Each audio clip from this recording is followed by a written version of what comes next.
C'est un constat, nos usines accueillent de plus en plus de robots pour les tâches répétitives, voire ingrates. Une technologie que l'on appelle la cobotique, des robots petits, légers et flexibles. Si le phénomène est en plein essor, il faut pourtant former de plus en plus de jeunes. Nous sommes allés dans un lycée qui sensibilise ses élèves à ces nouveaux outils. Comment ça marche? Garo Kevorkian, Yves Leblois. Ne parlez plus vraiment d'usines du futur, mais bien d'usines du présent.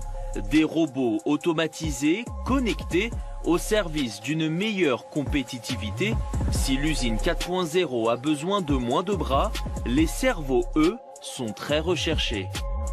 Donc là on est sur le robot 6 axes, qu'on le voit sur les différents capots. Donc on a 1, 2, 3, 4, 5, 6 axes, donc qui permet en fait d'avoir différentes articulations.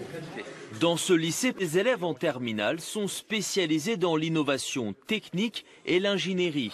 Objectif du jour, se familiariser avec la technologie cobotique.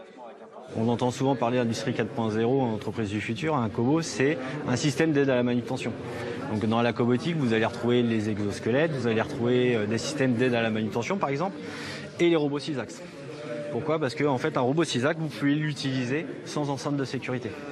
Et dans cette industrie où la technologie évolue sans cesse, les lycées sont obligés de rester à la pointe. Ça va très vite, on est dans le cadre de l'industrie 4.0, donc il y a une évolution énorme, une robotisation qui avance.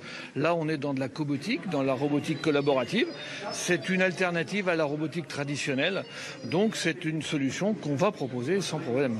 Pour ces futurs ingénieurs, ces nouveaux outils sont déjà pensés pour être utilisés dans leur parcours professionnel. Personnellement, j'aimerais me axer sur le design d'objets.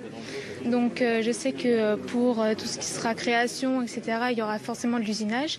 Donc je pense que oui, ce sera très utile pour développer. Et maintenant, il faut essayer de l'intégrer. Et pour accompagner cette industrie 4.0 dans les 10 prochaines années, l'État a annoncé un investissement de 30 milliards d'euros au bénéfice des grands industriels et aux start-up.